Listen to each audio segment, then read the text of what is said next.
So, what is the principle of admissibility? Well, it's actually just the same as it is for any other evidence, and that is that all evidence is prima facie admissible if it is relevant. So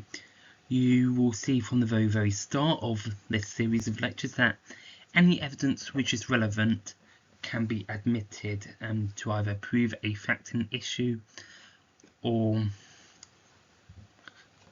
one of the other various components of fact and issue, collateral fact, and so on.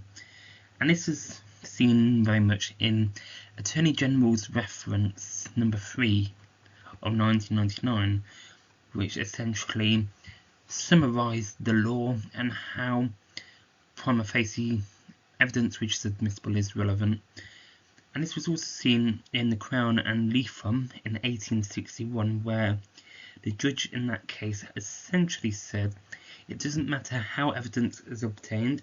whether it's obtained illegally or in any other way, as long as such evidence is relevant to the case, then that evidence may be admitted as evidence. And this is very much still the position in the law of England and Wales during the present day, although there are measures in place to try and ensure that such evidence is not used in an unfair manner.